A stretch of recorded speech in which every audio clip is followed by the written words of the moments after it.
కలిసి పోటీ చేసిన వాతావరణంలో తను మళ్ళీ ప్రతిపక్ష పాత్ర అనేటప్పటికి కొంత ఇబ్బంది వస్తుంది. అంటే సో అలయన్స్లు ఎప్పుడు కూడా pre election alliance, post election అలయన్స్లు, పోస్ట్ పోల్ అలయన్స్ ఉంటాయి. అదేం పెద్ద ఇది కాదు. కాకపోతే ఏంటంటే ఆయన గవర్నమెంట్లో చేరతారని అందరూ అనుకుంటున్నారు. 2, 3, 4, 5 ఎన్నో వాళ్ళ అంగీకారాన్ని బట్టి మ్యూచువల్ అండర్స్టాండింగ్ ప్రకారం మంత్రి పదవులు కూడా తీసుకుంటారనే చర్చే ఉంది, 2 పార్టీల్లోనూ ఉంది. ఆయన అపోజిషన్లోకి వెళ్ళాలనుకున్నప్పుడు క్యాబినెట్ అనే ప్రస్తావన రాదు. ఇంకా పైగా మీరు అన్న పాయింట్ కరెక్ట్. ఇప్పుడు ఇది వాళ్ళిద్దరూ ఎన్డీఏ సమావేశంలో పాల్గొన్నారు, మోదీ గారు, నడ్డా గారి సమక్షంలో. సో ఈ పరిస్థితుల్లో లక్ష్మణ్ గారు, ఇక్కడ రవి గారు చెప్పింది కరెక్ట్. అప్పట్లో విజయకాంత్ అండ్ జయలలిత గారి పార్టీ పొత్తు పెట్టుకొని పొత్తులో అద్భుతమైన విజయం సాధించిన తర్వాత విజయకాంత్ అపోజిషన్లో అప్పుడు కూడా ఆయనకి 20 సీట్లు వచ్చినట్టున్నాయి, సబ్జెక్టు కరెక్షన్. 20 సీట్లు వచ్చాయి విజయకాంత్కి, ఏడీఎంకే. ఆయన వచ్చి అపోజిషన్లో కూర్చొని ఇదయ్యారు. ఇప్పుడు పవన్ కళ్యాణ్ గారి మాటలు మీరు విన్నారు కదా, మీ అనాలిసిస్ ఏంటి దాని మీద? ఏంటి ఆయన ఉద్దేశం, ఏమని ఎలా అర్థం చేసుకుంటున్నారు?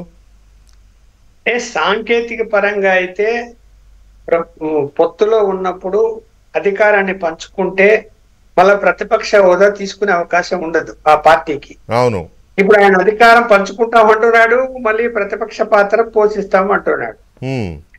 నేనేం భావిస్తున్నానంటే అటు జగన్మోహన్ రెడ్డి గారికి ప్రతిపక్ష హోదా కూడా రాలేదు, అది కూడా మనమే పోషించాల్సినటువంటి పరిస్థితి వచ్చింది అని అర్థం వచ్చే విధంగా ఆయన షార్ట్ కట్ లో ఆ మాట అనేసాడు అంత. ఎందుకంటే ఆయన పేరు ఎత్తడం ఇష్టం లేదేమో అని నేను అనుకుంటున్నాను.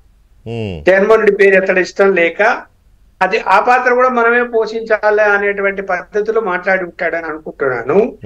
అయితే ఏంటంటే నాకున్న సమాచారం మేరకు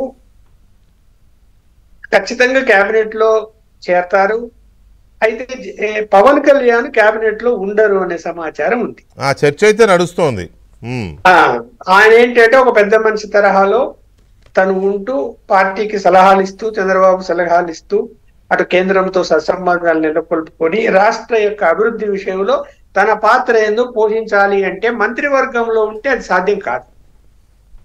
అందువలన మంత్రివర్గంలో లేకుండా ఉంటే తనకు ఫ్రీడమ్ ఉంటుంది, క్వశ్చన్ చేయడానికి ఉంటుంది. ఈవెన్ కేంద్రంలో బీజేపీ నాయకత్వాన్ని కూడా క్వశ్చన్ చేయడానికి ఉంటది, అలాగే చంద్రబాబు నాయుడు గారిని కూడా క్వశ్చన్ చేయడానికి ఉంటది, ప్రజల తరఫున మాట్లాడడానికి కూడా అవకాశం ఉంటది. అందువలన ఆయన మాత్రము మంత్రివర్గంలో చేరడు అనే ఒక సమాచారం. మిగతా గెలిచినటువంటి వాళ్ళలో మరి 4 5 అనేది తీసుకుంటారు, మంత్రివర్గంలో చేరతారు అనే సమాచారమే ఉంది. ఒక్కోసారి ఆయన భాష అలాగే ఉంటది కదా, జంప్ అయిపోతుంటాడు మాట్లాడేటప్పుడు. తర్వాత కామ్గా మాట్లాడుతూ అర్థం వచ్చే విధంగా మాట్లాడాలనుకున్నప్పుడు జంప్ అయిపోతుంటాడు. చాలా సార్లు చూసాం, మనం గమనించాం. అందువల్ల 2 పాత్రలు పోషించడం సాధ్యం కాదు. అది అక్కడ ఉన్న ఆ రోజు తమిళనాడు పరిస్థితి ఏంటంటే వాళ్ళు మంత్రివర్గంలో చేరలేదు. చేరలేదు. ఎట్లా చేరతారు? ఆయన అపోజిషన్ రోల్ తీసుకున్నాడు. ఇన్ఫాక్ట్ ఆయన అపోజిషన్ లీడర్ కూడా అప్పుడు. అదే పొత్తులో భాగంగా కలిసి పోటీ చేసినా కూడా తర్వాత ప్రతిపక్ష హోదాకి వెళ్ళిపోయి మంత్రివర్గంలో చేరలేదు. అది తీసుకోవచ్చు. ఇప్పుడు ఈయన కూడా మంత్రివర్గంలో చేరకుండా తన పార్టీ ప్రతిపక్ష హోదా తీసుకొని ప్రతిపక్షంలో అందరూ కూర్చోవచ్చు, ఫ్రెండ్లీగా పరిపాలన చేయొచ్చు, సలహాలు ఇవ్వచ్చు. ప్రతిపక్షం అంటే రోజు కొట్లాడడం అని కాదు కదా దాని అర్థం. ఇప్పుడు ప్రతిపక్ష పాత్ర అంటే ప్రభుత్వంతో పోట్లాట అని కాదు, ప్రభుత్వానికి సలహాలు ఇచ్చి ప్రభుత్వాన్ని నడిపించేటువంటి అందులో కూడా భాగస్వామ్యం కావడమే ప్రతిపక్షం. ఆ అర్థాలు పక్కకు పోయి ఏమైపోయింది అంటే వ్యక్తిగతంగా తిట్టుకోవడం మొదలు పెట్టారు ఇప్పుడు ప్రతిపక్షం అంటే. అలా కాదు కదా. అలా నేనేమనుకుంటున్నా, ఎట్టి పరిస్థితులు ఆయన 20 మీరు అన్నట్టు 100% మార్కులు సంపాదించి 21 మంది గెలిస్తే మంత్రివర్గంలో చేరకుండా ఉంటే పార్టీలో తను క్వశ్చన్ చేస్తారు కదా.